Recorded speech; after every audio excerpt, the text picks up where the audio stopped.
उत्तर प्रदेश में योगी सरकार के मंत्री नरेंद्र कश्यप हैं हमारे साथ। सर, कुंभ में काफी जो तैयारियां थी लेकिन उसके बावजूद क्या दाग लग गया है? जी नहीं। 144 साल के बाद संयोग और 12 वर्ष के बाद महाकुंभ का वृहद होना, व्यापक होना आज इस बात को प्रमाणित कर रहा है कि हमारी सरकार के मुखिया आदरणीय योगी जी ने जिस प्रकार से प्रबंधन को अपने सुपरविजन में अंतिम मुकाम तक सुसज्जित करने का काम किया, उसके कारण आज प्रयागराज में 50 करोड़ से ज्यादा श्रद्धालुओं ने आकर डुबकी लगाई है। आध्यात्मिक सांस्कृतिक क्षेत्र में यदि देखें तो हिंदुस्तान ही नहीं बल्कि दुनिया का पहला ऐसा बड़ा महाकुंभ है जो इतने श्रद्धालु के साथ में सुगमता से संपन्न हो रहा है। हमारी सरकार महाकुंभ की हर एक छोटी छोटी चीज पर निगाह बनाए हुए है। कुछ मिस हैपनिंग कुछ लोगों के कारण हुई थी, लेकिन अच्छी बात है कि योगी जी के नेतृत्व वाली सरकार ने समय से उन सब चीजों को ठीक किया। अखिलेश कह रहे हैं कि ठीक तो नहीं किया, छुपाया है, जो मृतकों की संख्या है वो भी छुपाई गई है।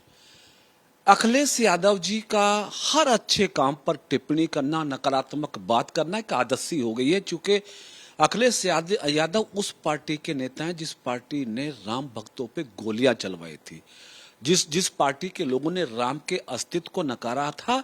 इसलिए अखिलेश यादव जी से महाकुंभ के बारे में किसी अच्छी बात की उम्मीद करना मेरे ख्याल से उचित नहीं होगा। इसलिए अखिलेश के इन बयानों को उत्तर प्रदेश की जनता गंभीरता से देख रही है, सुन रही है और जवाब दे रही है।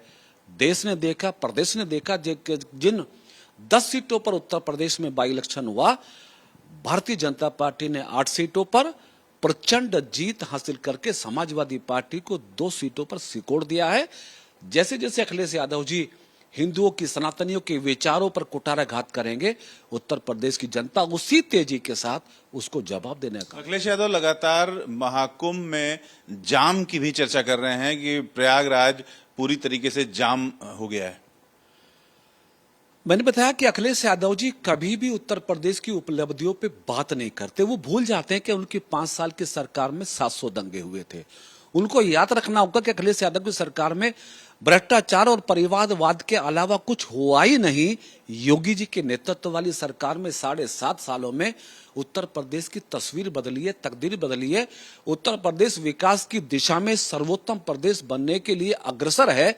इसलिए अखिलेश यादव जी किसी भी नकारात्मक बात का कोई प्रभाव प्रदेश की जनता पर नहीं पड़ा। क्योंकि हम लोग महाकुंभ की ही बात कर रहे हैं, विपक्ष लगातार ये कह रहा है कि जो वीवीआईपी कल्चर है वो योगी जी ने बढ़ा दिया है।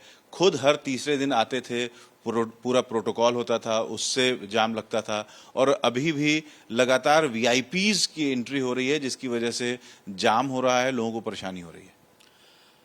बिल्कुल नहीं।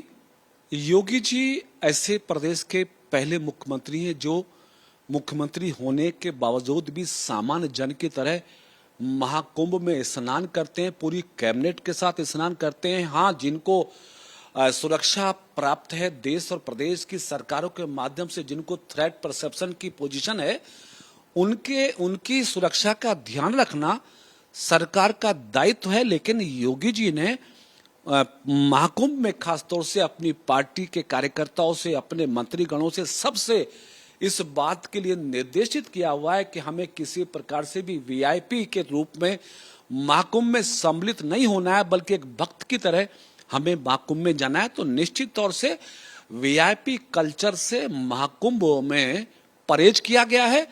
आने वाले 50 करोड़ से ज्यादा श्रद्धालुओं को आसानी से गंगा में डुबकी लगाने का मौका मिला, उस पर अच्छे से हम सब ने मिलकर काम। अखिलेश जी ने तो डुबकी लगा ली है। अब ये भी खबर आ रही है कि राहुल गांधी और प्रियंका गांधी भी विचार कर रहे हैं कुंभ में डुबकी लगाने का। देखिए, महाकुंभ है और ये ऐसा महाकुंभ हुआ है पहली बार उत्तर प्रदेश के प्रयागराज में जिसमें हिंदुस्तान नहीं, दुनिया के राष्ट्रीय अध्यक्ष, बहुत सारी सरकारों के मुखियाओं ने महाकुंभ में डुबकी लगा के कहीं ना कहीं अपने धर्म, अपने भाव, अपनी आस्थाओं को तृप्त करने का काम किया है। राहुल गांधी जी हों या सोनिया गांधी जी हो, वो डुबकी लगाएंगी नहीं लगाएंगी ये उनका निजी मसला हो सकता है, लेकिन इतना सही है कि प्रयागराज का महाकुंभ आज इस बात का इतिहास बना रहा है कि शायद ये अब तक के राजनीतिक, सामाजिक, धार्मिक इतिहास में सबसे बड़ा महाकुंभ साबित होगा। प्रयागराज की सबसे बड़ी सफलता इस बार महाकुंभ की क्या देखते हैं?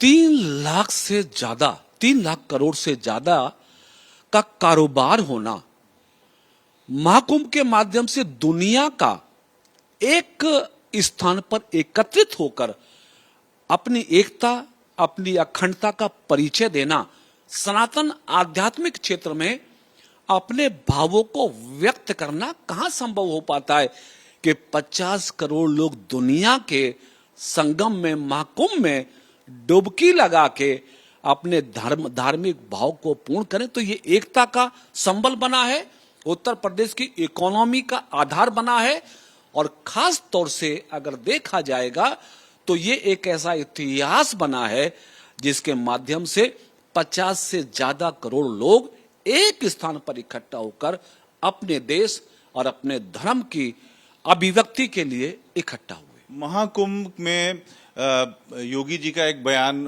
पर आलोचना हो रही है कि उन्होंने महाकुंभ में मुसलमानों को लेकर के दूरी बरतने की बात कही, उसकी भी काफी आलोचना हुई। नहीं, कोई आलोचना नहीं हुई।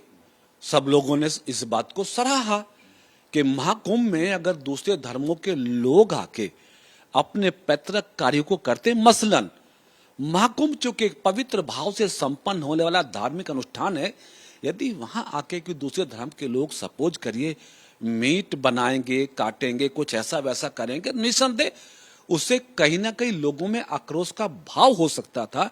इसलिए हमारी सरकार प्रिकॉशनरी ये कहा था कि जो जिनके भाव सनातन के प्रति सकारात्मक हैं वो आएंगे तो निश्चित ही धर्म की अभिव्यक्ति भी होगी और किसी भी अप्रिय असामाजिक बातों से महाकुंभ बच पाएगा। रिकॉर्ड टूटे हैं इस बार महाकुंभ में? निश्चित।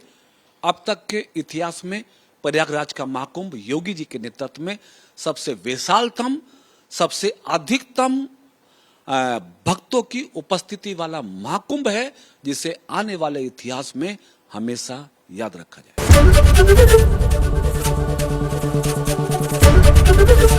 एबीपी गंगा, खबर आपकी, जुबान आपकी।